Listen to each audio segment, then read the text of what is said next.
Hello students, मैं आपका teacher.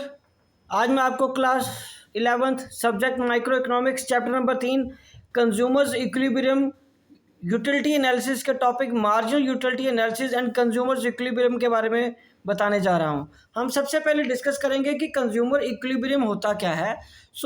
Consumer equilibriums refers to a point of maximum satisfaction when he is spending his given income across different goods। मतलब वो इस तरीके से अपनी मैक्सिमम सेटिस्फेक्शन की तरफ जाएगा कि वो उसकी जितनी गिवन इनकम है उससे में ही वो अपने उस प्रोडक्ट को खरीदेगा ताकि वो मैक्सिमम सेटिस्फेक्शन पे जाए। In other words, a consumer is in equilibrium when he allocates his given income to the purchase of different goods in a manner such that his total satisfaction is maximized। दूसरे तरीके से हम ऐसे भी कह सकते हैं कि जितनी उसकी गिवन इनकम है वो इस तरीके से खर्च करेगा कि उसको मिलने वाली सेटिस्फैक्शन डिफरेंट गुड्स को कंज्यूम करते हुए मैक्सिमम हो। Any change in the allocation of income will only lead to fall in total satisfaction। अगर कोई भी चेंज उसके allocation of income में आता है तो उसकी सेटिस्फेक्शन में या उसकी टोटल यूटिलिटी में डेफिनेटली प्रभाव पड़ना चाहिए और वो कम होनी चाहिए और कम हो जाएगी। सो concept of consumer equilibrium simple language में हम ये कह सकते हैं कि वो अगर एक कंज्यूमर अपनी गिवन इनकम में डिफरेंट कमोडिटीज़ को डिफरेंट गुड्स को इस तरीके से कंज्यूम करे कि उसकी सेटिस्फेक्शन मैक्सिमम हो, अपनी इनकम को इस तरीके से एलोकेट करे कि उसकी सारी ज़रूरतें भी पूरी हो जाए और उसकी सेटिस्फेक्शन भी मैक्सिमम हो जाए। सो मार्जिन यूटिलिटी एनालिसिस और कंज्यूमर इक्विलिब्रियम को हम कैसे स्टडी कर सकते हैं। पहला है कंज्यूमर इक्विलिब्रियम हम वन कमोडिटी केस में और दूसरा consumer equilibrium in two commodity case में। +1 लेवल में हम आपको इन्हीं दो कमोडिटीज़ के बारे में ही बात करेंगे। सबसे पहले हम बात करते हैं consumers equilibrium one commodity case. तो इसमें हम बात करेंगे purchase of a commodity by a consumer depend upon 3 factors. एक व्यक्ति की, एक इंडिविजुअल कंज्यूमर की जो कंज्यूमर इक्विलिब्रियम एक कमोडिटी केस में 3 फैक्टर्स पे डिपेंड करता है। पहला है प्राइस ऑफ द कमोडिटी, दूसरा है marginal and total utility derived from that commodity by the consumer and the marginal utility of the money. For example, let X be the commodity. मान लो X कोई commodity है। Let price of X is ₹4। ये rupees का sign है, गलती से इसको कहीं 24 ना समझ लेना। 4 रुपये पर unit. By using scale that 2 utils are equal to ₹1, he can express maxim his margin utility of X in terms of rupees. नीचे एग्जाम्पल में मैंने सॉल्व करके दिया है आपको। मान लीजिए वो 6 यूनिट कंज्यूम कर रहा है या 6 यूनिट कंज्यूम कर सकता है, 1 2 3 4 5 6, और उससे मिलने वाली यूटिलिटी उसकी 20 18 16 8 0 -5 ये मार्जिन यूटिलिटी है। मार्जिन यूटिलिटी आपको पता है कि जैसे जैसे वो यूनिट कंज्यूम करता जाएगा वो कम होती जाती है। और मार्जिन यूटिलिटी ऑफ मनी कैसे आ रही है? 20 डिवाइडेड बाय 2 करके इज इक्वल टू 10, क्योंकि हमने स्केल किसका लिया है? 2 का। 18 डिवाइडेड बाय 2 करके 9, 16 डिवाइडेड बाय 2 करके 8, 8 डिवाइडेड बाय 2 करके 4, 0 को डिवाइडेड बाय 2 0, -5 अपॉन 2 इज -2.5। तो स्टूडेंट्स यहाँ पे अगर वो पहला यूनिट कंज्यूम करता है तो उसको सेटिस्फेक्शन कितनी मिलती है? 20। और हमने स्केल कितना लिया है? 2 यूटिल्स का ₹1 के हिसाब से। मतलब अगर हम फॉर्मूले की बात करें कि वन कमोडिटी केस में किस तरीके से कैलकुलेट किया जा सकता है, तो MUX upon price X shall be equal to margin utility of money. तो उसके बराबर आनी चाहिए। तो यहाँ पे आपके पास मार्जिन यूटिलिटी ऑफ मनी कितनी है या आपके पास रुपीज़ कितने हैं? रुपीज़ आपके पास 4 है और हमने स्केल कितने का लिया है? 2 का। तो यदि हर बार हम मार्जिन यूटिलिटी को 2 से डिवाइड करते हैं तो अभी उसको ₹10 के बराबर की यूटिलिटी मिल रही है। दूसरा यूनिट कंज्यूम करने पे भी अभी उसको यूटिलिटी ज़्यादा मिल रही है। तीसरा यूनिट कंज्यूम करने पे भी अभी उसको ज़्यादा यूटिलिटी मिल रही है। और चौथा यूनिट कंज्यूम करने पर उसको उतनी यूटिलिटी मिल रही है जितनी की मार्जिन यूटिलिटी उसको मनी की है। मार्जिन यूटिलिटी ऑफ मनी का मतलब वर्थ ऑफ मनी, मतलब जितने रुपीज़ वो खर्च करना चाहता है उतने रुपए में अगर उसको उस वैल्यू की कमोडिटी, उस कमोडिटी का प्राइस उसको 12 खाता है और यहाँ उसको वो खरीद सकता है और उसको सेटिस्फेक्शन मिलती है, तो हम कह सकते हैं कि वो इक्विलिब्रियम है। नीचे के दोनों केसेस में उसको कम सेटिस्फेक्शन मिल रही है और ऊपर वाले 3 केसेस में उसको ज़्यादा सेटिस्फेक्शन मिल रही है। बट इक्विलिब्रियम किस केस में आएगा? जब वो फोर्थ यूनिट, कमोडिटी का फोर्थ यूनिट कंज्यूम करेगा और उसको मार्जिन यूटिलिटी 8 मिल रही है और 2 के स्केल से अगर डिवाइड करके इक्वल टू 4 आएगा, तो इसका मतलब margin utility of X divided by price को अगर कर दें हम, तो वो यूटिलिटी ऑफ मनी के बराबर आ जाएगा। तो यहाँ पे उसके सारे पैसे वसूल हो रहे हैं। पैसा वसूल परफॉर्मेंस जिसको बोलते हैं वो ये है कि यहाँ पे उसका मैक्सिमम लेवल ऑफ सेटिस्फेक्शन आएगा। इसको डायग्राम के फॉर्म में मैं नीचे आपको समझा रहा हूँ कि मान लीजिए ये margin utility of X and price of X है, ठीक है जी, margin utility of X and price of X. तो यहाँ पे फोर्थ यूनिट पे उसको 4 रुपये के बराबर की यूटिलिटी मिलती है, 4 रुपये प्राइस है, ठीक है जी। और ऊपर वाला एरिया है जिसमें 10, 9, 8 आए थे, ये तो सरप्लस एरिया, नीचे वाला एरिया तो डेफिशिएंट एरिया, और ये 4 पॉइंट वाला, 4 यूनिट्स वाला जहाँ उसको 4 के बराबर की यूटिलिटी मिली है, that is point of equilibrium, that is point of maximum satisfaction. Right students, चलिए जी अब हम बात करते हैं अगले टॉपिक में इसकी consumer equilibrium two commodity case की।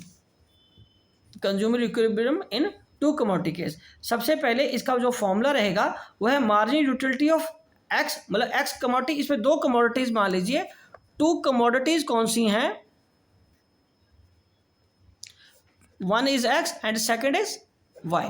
तो इसको हम बात करें, margin utility of X divided by price of X shall be equal to margin utility of Y divided by Y shall be equal to margin utility of money. मतलब ये equation आपकी satisfy जब हो जाएगी, मतलब जितने पैसे आपके पास हैं वो पैसे आप इस तरीके से खर्च कर रहे हो दोनों कमोडिटीज़ में कि दोनों से मिलने वाली यूटिलिटी आपको बराबर हो।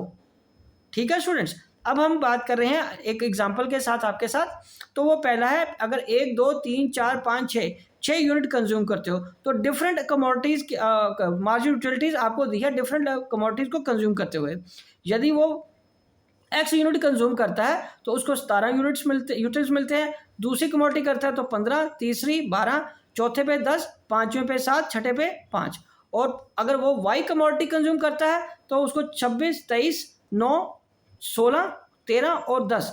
तो अगर मैं सिंपली बात करूं तो वो ये एक ऐसा सिचुएशन है जहां पे अगर वो अपने पैसे इस तरीके से खर्चे कि उसको मिलने वाली सेटिस्फेक्शन बराबर हो जाए। तो इसका मतलब एक्स के 4 यूनिट्स और वाई के 6 यूनिट्स अगर वो साइमल्टेनियसली खरीदता है अपनी गिवन इनकम में, तो यहाँ पे उसका मैक्सिमम सेटिस्फेक्शन का लेवल है।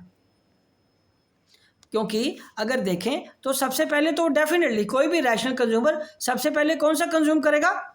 बोलिए, first commodity of Y naturally. उसके बाद 23 यूटिलिटी मिल रही है, अभी भी वो सेकंड यूनिट कंज्यूम करेगा। तीसरा यूनिट अभी वो इसी का ही कंज्यूम करेगा। चौथा यूनिट वो किसका कंज्यूम करेगा? 17। फिर दोबारा वाई की कमोडिटी को यूज़ करेगा। फिर 15 यूनिट्स उसको मिल रहे हैं एक्स में से, फिर वो एक्स को कंज्यूम करेगा।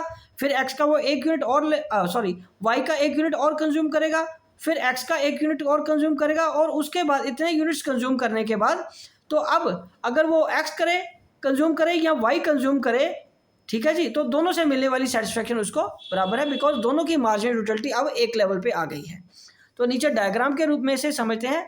एक तरफ मैंने दिया है मार्जिन यूटिलिटी ऑफ एक्स और इस तरफ है margin utility of Y.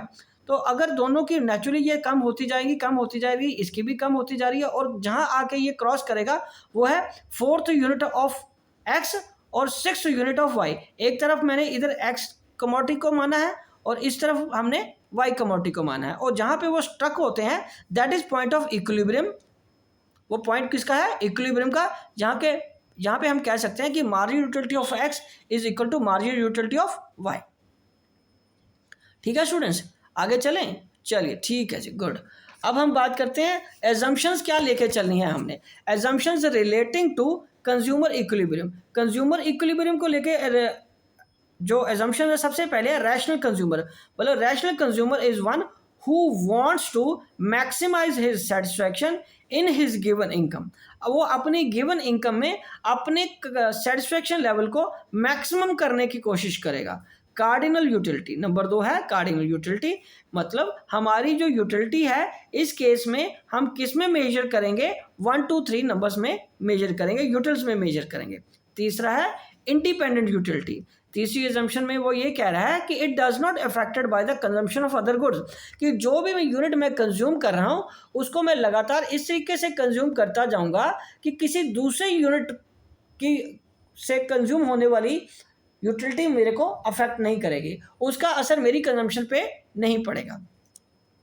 Marginal utility of money remains constant, मतलब मनी की वैल्यू हर बार हर यूनिट को कंज्यूम करते हुए सेम रहनी चाहिए। राइट स्टूडेंट्स, अब हम बात करते हैं कंडीशंस ऑफ कंज्यूमर इक्विलिब्रियम। तो 1 कमोडिटी केस में और 2 कमोडिटी केस में दोनों में 3 कंडीशंस हैं। और 1 कमोडिटी केस की पहले आप जो फॉर्मूला है आपको पता है, पहली कंडीशन तो यही है, marginal utility of X shall be divided by price of X is equal to marginal utility of money. दूसरे में marginal utility of X shall be divided by price of X is equal to marginal utility of Y upon price of Y shall be equal to marginal utility of money. तो ये 1 commodity case की पहली condition है और ये 2 commodity case की पहली condition है। दूसरा है marginal utility of money remains constant, मतलब मनी की वैल्यू वर्थ ऑफ मनी आपके लिए चेंज नहीं होगी, ना ही वो 1 कमोडिटी केस में ना ही वो 2 कमोडिटी केस में, दोनों में marginal utility of money remains constant. और तीसरा है law of diminishing marginal utility will be applicable, मतलब यहाँ पे जैसे जैसे आप किसी यूनिट को कंज्यूम करते जाओगे, किसी कमोडिटी के यूनिट्स को कंज्यूम करते जाओगे तो उसे मिलने वाली जो सेटिस्फेक्शन है वो धीरे धीरे कम होती जाएगी। उसी तरीके से law of diminishing marginal utility will be applicable in 2 commodity case also. ये हमने डायग्राम्स बनाते वक्त भी देखा था कि दोनों की मार्जिनल यूटिलिटी धीरे धीरे कम हो रही है। तो अब हम बात करेंगे लास्ट में इस चैप्टर के limitations of utility analysis. Students, limitations में इसकी एक ही लिमिटेशन है, वो है basic assumption, that is utility can be measured in terms of utils. This theory is it's limitation. ये इसकी बेसिक एजम्पशन ही इसकी लिमिटेशन है। मतलब बेसिक एजम्पशन क्या है कि यूटिलिटी को हम यूटिल्स में लिख सकते हैं और यही इसकी लिमिटेशन है, because we never express our satisfaction in terms of cardinal number. हम कभी भी कार्डिनल नंबर्स में यूटिल्स में 1 2 3 में कभी भी नहीं कहते, कभी भी नहीं हम ये कहते कि मुझे पहली चपाती खा के 4 यूटिल्स मिले और दूसरी चपाती खा के 6 यूटिल्स मिले, या मुझे सुबह की चाय में मुझे 8 यूटिल्स मिले, कल शाम को जो चाय पी थी मुझे 6 यूटिल्स मिले थे। ऐसा कभी नहीं हम यूज़ करते इस टर्म्स को। We express it by comparing और रैंकिंग हाई और लो। हम इसको कंपेयर करते हैं, क्वालिटी वाइज करते हैं कि मुझे अभी वाली चपाती, पहली चपाती ज़्यादा टेस्टी नहीं लगी, ये वाली चपाती ज़्यादा बढ़िया बनी है। मुझे कल वाली चाय इतनी अच्छी नहीं लगी थी, मुझे आज सुबह वाली चाय ज़्यादा अच्छी लगी है। तो हम इस तरीके से कंपेयर करते हैं। तो स्टूडेंट्स, इसी के साथ ये चैप्टर कंप्लीट होता है। 2 वीडियोस में मैंने इसको सारे को कंप्लीट कर दिया है। फुल चैप्टर आपका ये 3rd कंप्लीट हो गया है। आप मेरे वीडियोस को देखते रहिए और मेरे चैनल को सब्सक्राइब करना ना भूलें।